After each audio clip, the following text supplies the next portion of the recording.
A very warm welcome to you all. आप सभी का आज के वीडियो में स्वागत है। आज हम लोग राष्ट्रपति के बारे में कुछ चर्चा करेंगे। राष्ट्रपति वाले टॉपिक को हम 3 भागों में समझने की कोशिश करेंगे। आज जो हमारा फर्स्ट पार्ट है वो बहुत ही बेसिक है राष्ट्रपति के बारे में, जैसे किस अनुच्छेद के तहत उनकी चुनाव प्रक्रिया है, पदावधि क्या है, वेतन भत्ते क्या है, उनकी कार्यपालिका शक्तियाँ किस अनुच्छेद में दी गई हैं।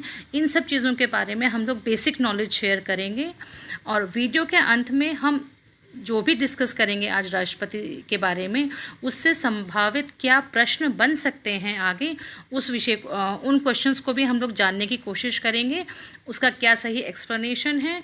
और साथ ही साथ आज के वीडियो में हम लोगों ने एक असर्शन रीज़न वाला भी क्वेश्चन लिया है, तो उसको भी हम लोग डिस्कस करेंगे साथ के साथ। प्रश्न हो सकते हैं एग्ज़ाम्स में जो आ सकते हैं, उसको भी हम लोग डिस्कस करेंगे।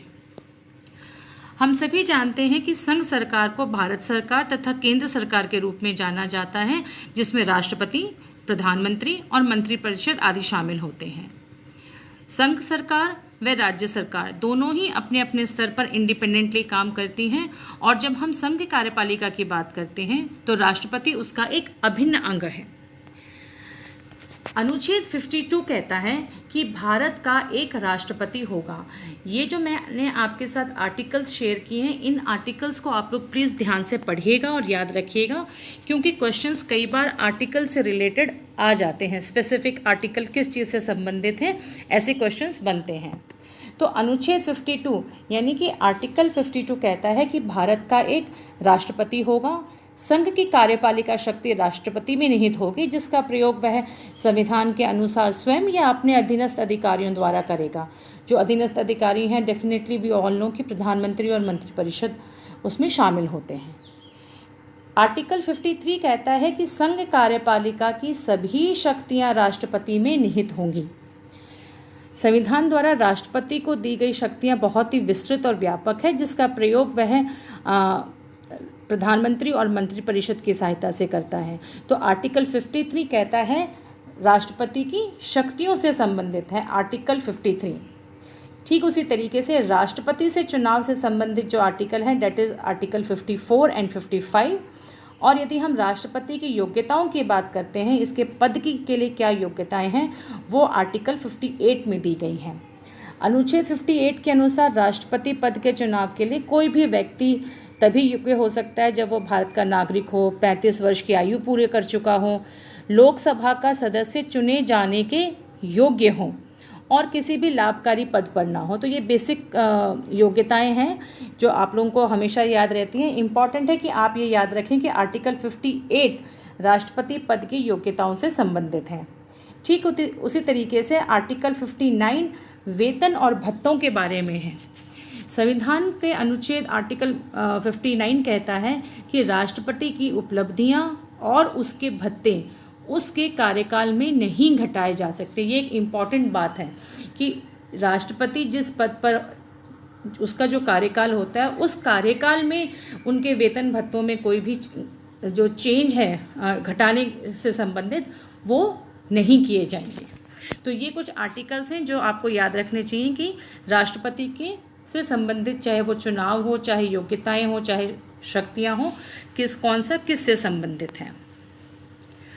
अभी हम लोग बात कर रहे थे कि आर्टिकल 54 और 55 राष्ट्रपति के चुनाव से संबंधित हैं। आप सभी जानते हैं कि राष्ट्रपति का चुनाव एक निर्वाचक मंडल के द्वारा किया जाता है, जो कि आनुपातिक प्रतिनिधित्व प्रणाली के आधार पर होता है, जिसे हम कहते हैं एकल संक्रमणीय मतदान प्रणाली। तो ये आर्टिकल 55 में दिया हुआ है।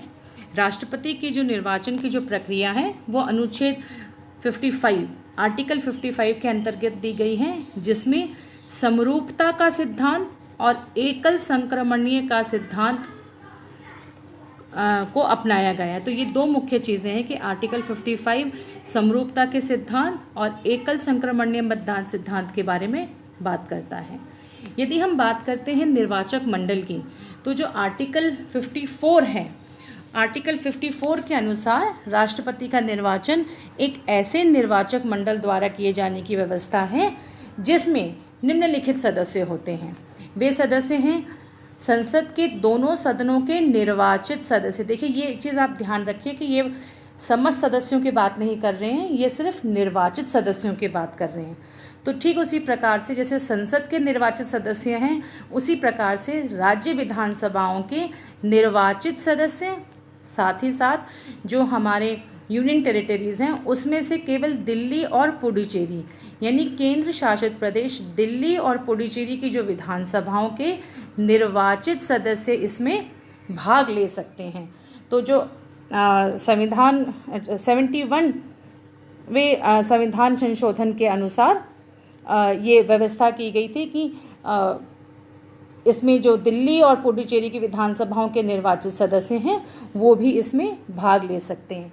तो आर्टिकल 55 और 54 निर्वाचन से संबंधित हैं और निर्वाचक मंडल आर्टिकल 54 में दिया गया है, जिसमें 3 तरीके के सदस्य हो सकते हैं। या तो वो संसद के निर्वाचित सदस्य होंगे, या राज्य विधानसभाओं के निर्वाचित सदस्य, या फिर दिल्ली और पुडुचेरी के निर्वाचित सदस्य, जो कि 71st कॉन्स्टिट्यूशन अमेंडमेंट के अनुसार इनको भाग लेने की अनुमति दी गई थी। यदि हम बात करते हैं पदावधि, महाभियोग या पद रिक्तता की, मीन्स उनका टेन्योर क्या है, महाभियोग क्या है, और फिर उनको अपने पद से कैसे हटाया जा सकता है या उनके पद पर न रहने पर क्या व्यवस्था होगी। देखिए उनका कार्यकाल 5 वर्ष का है। और जब हम बात करते हैं महाभियोग की, तो महाभियोग आर्टिकल 61 अनुच्छेद 61 में राष्ट्रपति पर महाभियोग लगाने की प्रक्रिया का हमें उल्लेख मिलता है। महाभियोग के बारे में खास बात यह है कि ये किसी भी सदन में पेश किया जा सकता है। और आप सभी को याद होगा कि महाभियोग की प्रक्रिया संसद में जब के किसी भी सदन में जब आरंभ की जाती हैं, तो अभियोग लगाने वाले सदन की संपूर्ण संख्या के 1/4 सदस्यों का हस्ताक्षर समेत उसको प्रस्ताव पारित होना चाहिए कि भी हाँ इन पे महाभियोग लगाया जाता है। और 14 दिन के लिए उनको राष्ट्रपति को ये लिखित सूचना दी जाती है। उनको 14 दिन का समय दिया जाता है कि वो अपनी कुछ भी एक्सप्लेनेशन, सफाई, जो कुछ भी आप कहें उसको वो पेश कर सकें। महाभियोग का प्रस्ताव सदन के कुल सदस्यों की जो 2/3 बहुमत है उससे पारित हो जाना चाहिए। जब 2/3 मेजॉरिटी से एक सदन से पारित हो जाता है तो वह दूसरे सदन में चला जाता है, और यदि दूसरे सदन में भी 2/3 मेजॉरिटी से पास हो जाता है तो महाभियोग की प्रक्रिया को पूरा माना जाता है। अभी तक किसी भी भारत में किसी भी राष्ट्रपति के ऊपर महाभियोग की प्रक्रिया नहीं लगी है। कार्यकाल पूरा होने से पूर्व महाभियोग की प्रक्रिया लगाई जाती है। यदि उनके जो कार्य हैं वो संविधान के अनुसार ना हो तो ऐसे हालत में महाभियोग लगाया जाता है।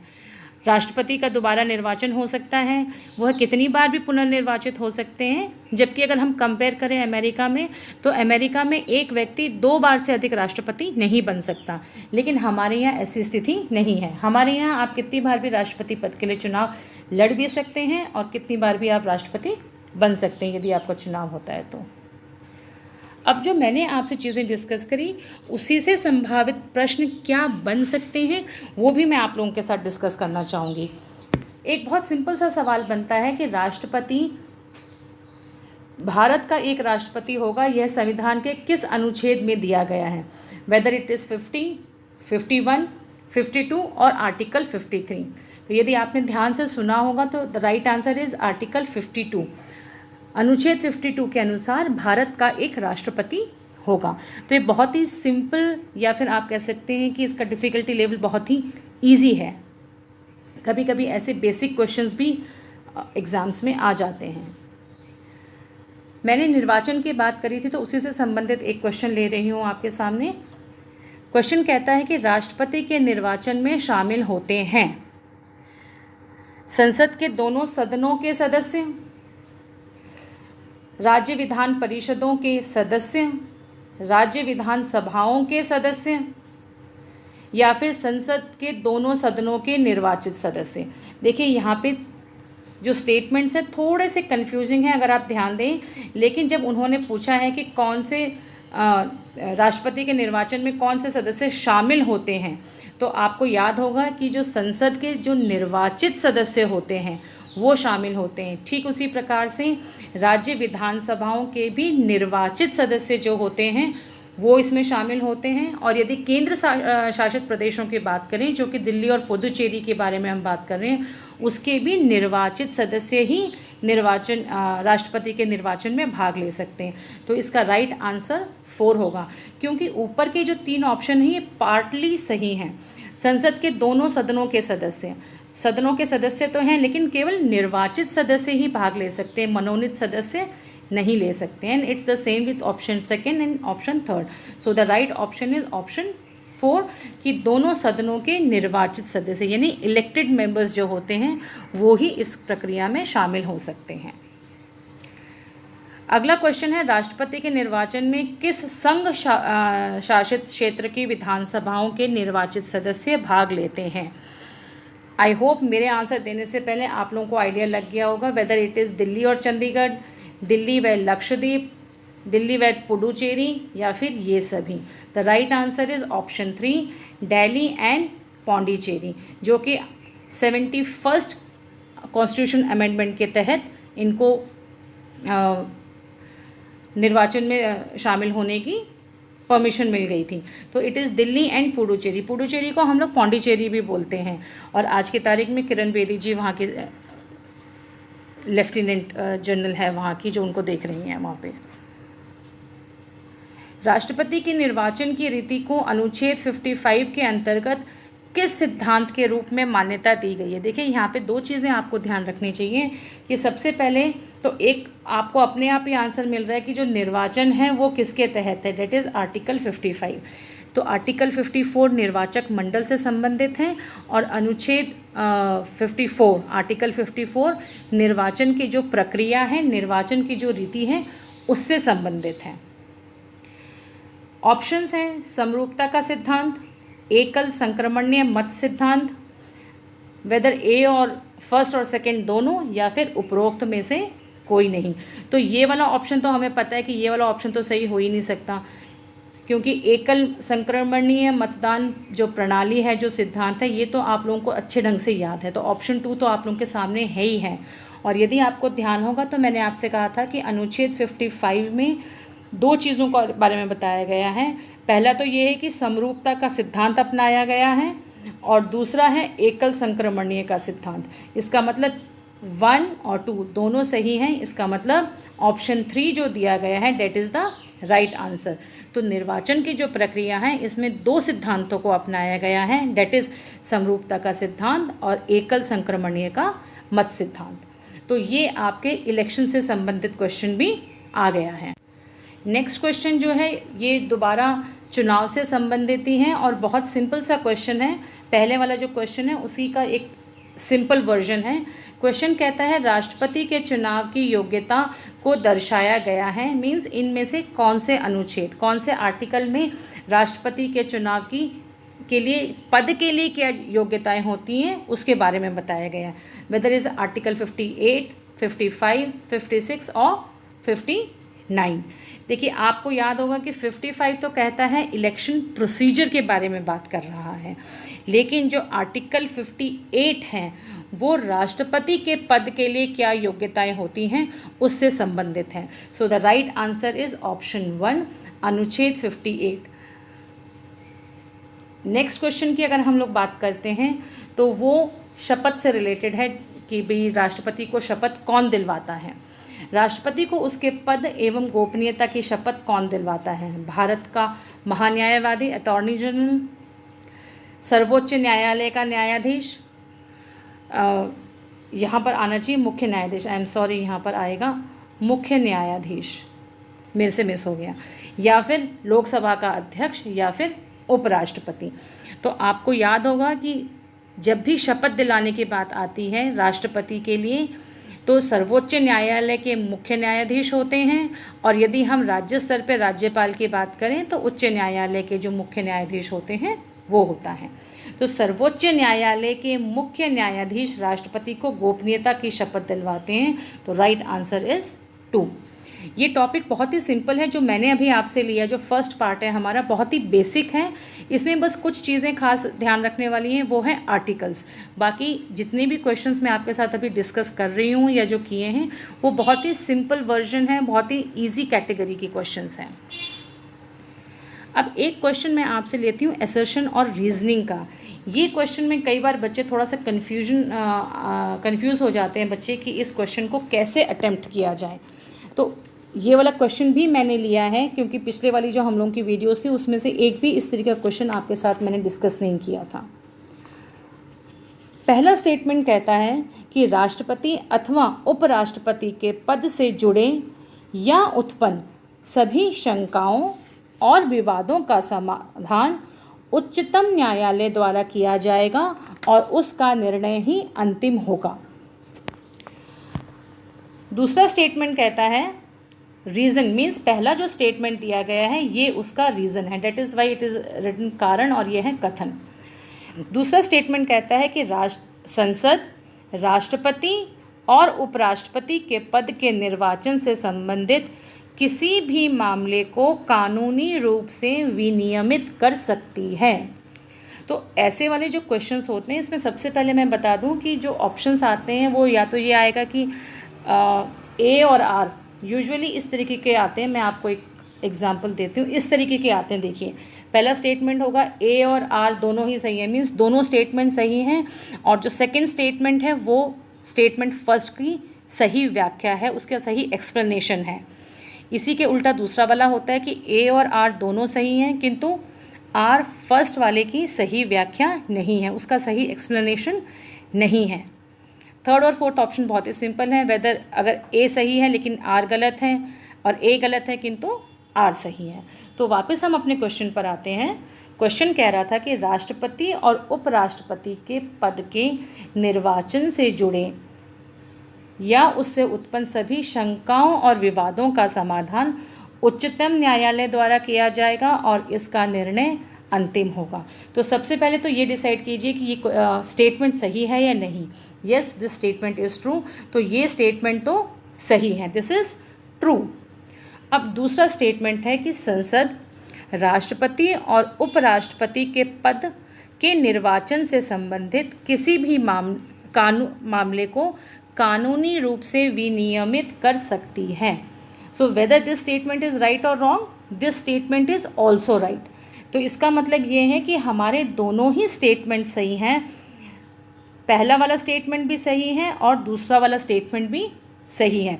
तो ऑप्शन सी और डी तो हट ही गए हमारे सामने से।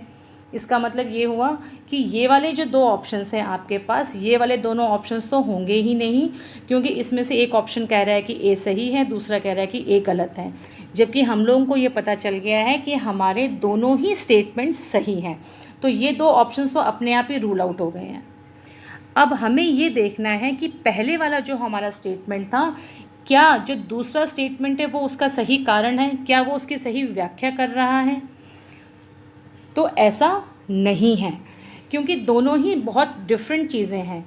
ये कह रहे हैं कि इससे राष्ट्रपति के चुनाव से उत्पन्न जितने भी शंका या विवाद होती है उसका समाधान उच्चतम न्यायालय करेगा। यस, ये अपने आप में इंडिपेंडेंटली एक राइट स्टेटमेंट है, लेकिन इस स्टेटमेंट को ये वाला स्टेटमेंट जस्टिफाई नहीं करता है, क्योंकि ये अपने आप में एक अलग स्टेटमेंट है। ये कह रहे हैं कि वे किसी भी मामले का निर्वाचन के किसी भी मामले को कानूनी रूप से विनियमित कर सकते हैं।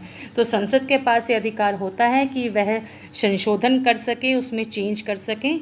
तो ये स्टेटमेंट तो सही है, लेकिन ये इसका सही एक्सप्लेनेशन नहीं है। तो इसका जो राइट आंसर आएगा वो ये होगा कि ए और आर दोनों सही हैं, लेकिन आर ए की सही व्याख्या नहीं करता। दोनों इंडिपेंडेंटली सही हैं, लेकिन जो सेकंड स्टेटमेंट है वो उसकी सही रीजनिंग नहीं है, उसकी सही व्याख्या नहीं है। तो ऐसे जो क्वेश्चंस आते हैं, इसमें सबसे पहले तो जब आप दोनों स्टेटमेंट्स पढ़ते हैं तो आपको सबसे पहले ये डिसाइड करना चाहिए कि क्या दोनों स्टेटमेंट सही हैं या नहीं हैं। तो उस हिसाब से आप पहले दो ऑप्शंस या अगले दो ऑप्शंस को रूल आउट कर सकते हो। उसके बाद फिर आगे की प्रक्रिया शुरू होगी।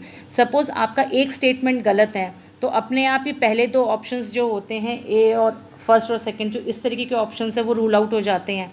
तो या तो ए सही होगा या फिर आर सही होगा, तो हमारे पास बचते हैं ये दो ऑप्शंस।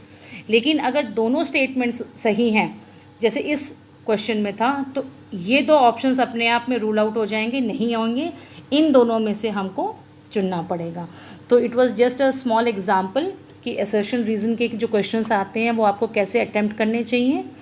आज के वीडियो में जितनी भी बातें हम लोगों ने डिस्कस करी थी राष्ट्रपति से संबंधित, वो बहुत ही बेसिक थी। जितने भी क्वेश्चंस थे उनकी कैटेगरी बहुत ही इजी डिफ़िकल्टी लेवल था। क्वेश्चन फ्रेमिंग भी बहुत इजी और बहुत स्ट्रेट फॉरवर्ड थी। आगे जो हम लोग राष्ट्रपति का जो सेकंड पार्ट हम लोग करेंगे, उसमें हम लोग राष्ट्रपति की शक्तियों के बारे में डिस्कस करेंगे। Till then have a good time, keep on revising. और आप और क्या बेटर चाहते हैं और क्या सुधार चाहते हैं वीडियोज़ में, आप ज़रूर कमेंट बॉक्स में लिख के दिखाइएगा। Till then have a good time, keep safe.